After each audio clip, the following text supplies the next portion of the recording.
नाजरीन इकराम, सुल्तान महमूद गजनवी का नाम जब भी लिया जाता है तो सोमनाथ के मंदिर पर किए जाने वाले 17 हमले भी इस नाम से मंसूब किए जाते हैं। लेकिन क्या आप जानते हैं कि जब सुल्तान महमूद गजनवी ने सोमनाथ के सबसे बड़े मंदिर में कदम रखा तो एक लोहे का बहुत ही बड़ा बुत हवा में मोल्लिक नजर आया, जिसे देखकर सुल्तान भी हैरान रह गया, क्योंकि ये बुत बगैर किसी सहारे के हवा में मोल्लिक था। यही वजह थी कि हिंदू बहुत बड़ी तादाद में इसकी पूजा किया करते थे। ये बुत कैसे हवा में उड़ रहा था और सुल्तान महमूद गजनवी ने इस बुत का राज कैसे फाश किया, आज की जेर नजर वीडियो में हम आपको इस हवाले से एक अहम वाक़या बताएंगे। लिहाजा इस कीमती वीडियो को आखिर तक जरूर देखिएगा। नाज़रीन इकराम, सुल्तान महमूद गजनवी तारीख में एक ऐसे मुसलमान बादशाह गुजरे हैं कि जिन्हें हिंदुस्तान पर 17 हमलों की वजह से शोहरत हासिल हुई। सुल्तान महमूद गजनवी के सोमनाथ के मंदिर पर हमला के हवाले से बहुत सी रवायत मिलती हैं। एक रवायत में ये भी आता है कि सुल्तान महमूद गजनवी ने जब सोमनाथ का सबसे बड़ा बुत तोड़ना चाहा तो हिंदुओं ने इनकी खिदमत में बहुत ही बड़ा खजाना पेश किया और कहा कि इस बुत को ना तोड़ा जाए। लेकिन सुल्तान ने कहा कि वो तारीख में एक बुत फरोश के तौर पर नहीं बल्कि एक बुत शिकन के नाम से जिंदा रहना चाहते हैं। इसके साथ ही इन्होंने सोमनाथ के बुत के टुकड़े टुकड़े कर दिए। तारीख में सोमनाथ के बुत के हवाले से एक और वाकया भी मिलता है कि जब सुल्तान महमूद गजनवी फतह करके मंदिर के अंदर दाखिल हुए तो इन्होंने देखा कि मंदिर में सोमनाथ का बुत हवा में मोल्लिक है। बुत को मंदिर के सबसे बड़े कमरे में इस अंदाज में मोल्लिक देखकर हर शख्स इसकी अजमत को तस्लीम कर लेता था, और जो इसकी अजमत को तस्लीम ना करता वो भी एक बार सोचने पर मजबूर हो जाता कि ये इतना वजनी बुत ऐसे किसी जंजीर या किसी नजर ना आने वाले सहारे के बगैर किस तरह फिजा में मोल्लिक है। सुल्तान महमूद गजनवी भी इस बुत को देख के शशतर रह गए। ताहम सुल्तान के साथ इस वक्त मारूफ मुस्लिम दानिश्वर अल बिरूनी भी मौजूद थे। सुल्तान महमूद गजनवी ने हैरान होकर अल बिरूनी से पूछा कि ये क्या माजरा है, ये मुजस्मा बगैर किसी सहारे के हवा में कैसे मोल्लिक है। अल बिरूनी ने चंद लम्हे सोचा और फिर अदब से बोला कि सुल्तान मुअज्जम, इस मंदिर के छत के इस तरफ से चंद ईंटें निकलवा दें। सुल्तान के हुक्म पर छत से अल बिरूनी की बताई हुई जगह से कुछ ईंटें निकाली गईं तो सोमनाथ की फिजा में मोल्लिक बुत एक तरफ झुक गया और जमीन के करीब आ गया। अल बिरूनी ने अदब से वजाहत की कि सुल्तान मुअज्जम, ये हिंदू पंडितों की मक्कारी है। दरअसल ये बुत लोहे का बना हुआ है और मंदिर की छत पर मखसूस जगह पर बहुत बड़े मकनातीस नस्ब हैं। ये मकनातीस लोहे के बुत को अपनी तरफ खींचते रहते हैं और ये मुजस्मा हवा में साकित और मोल्लिक रहता है, क्योंकि ये बहुत बड़े बड़े मकनातीस बहुत ही मजबूती से यहाँ पर लगाए गए हैं और ये अपनी जगह से नहीं हिलते, इसीलिए ये मुजस्मा भी फिजा में मोल्लिक है। जब मंदिर की छत उखाड़ी गई तो वो मुजस्मा भी धड़ाम से जमीन पर गिर गया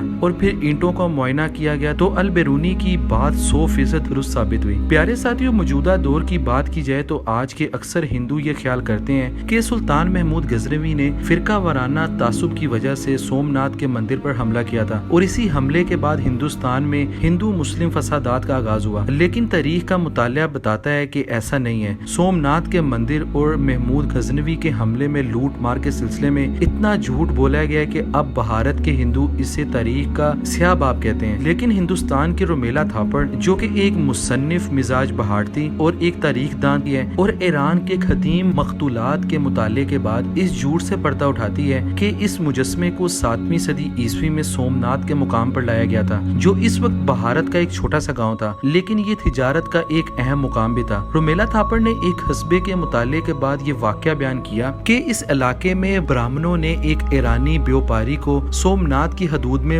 मस्जिद बनाने की इजाजत दी थी, जो इस बात का सबूत है कि सोमनाथ के हिंदू और मुसलमान में यगानत थी। हिंदुस्तान की कदीम तारीख में 1857 तक सोमनाथ पर महमूद गजनवी के हमले का कोई भी फिरका वाराना पहलू इस मुल्क के मुश्तरका हिंदू मुस्लिम समाज में नहीं मिलता। लेकिन 1857 के बाद अंग्रेजी हुकूमत के एक वासराय ने अपने एक सरकारी बयान में कहा कि महमूद गजनवी ने बहुत बेरहमी से सोमनाथ के मंदिर को तबाह बर्बाद कर दिया था, वहाँ पर मौजूद बुतों को तोड़ डाला था और मंदिर के तमाम कीमती दरवाजे अपने साथ ले गया था। अहम बात यह है कि हिंदुस्तान के इस वासराय के बयान को सरकार बरतानिया ने दुरुस्त तस्लीम किया। नाजरीन इकराम, रोमेला थापड़, नीलोवर भट्टाचार्य, सौरपई गोपाल और के.एन. पानीकर जैसे आजाद और मुसन्निफ ख्याल तारीख दानों ने इस वाक़े को दुरुस्त तस्लीम नहीं किया, बल्कि सियासी मकासद हासिल करने के लिए अनगढ़त करार दिया। लेकिन अंग्रेज हुक्मरानों ने इस हकीकत का इदराक कर लिया था कि हिंदुस्तान पर हुकूमत करने के लिए हिंदुओं और मुसलमानों में नफरत और नफाक जरूरी है, और महमूद गजनवी को हिंदू दुश्मन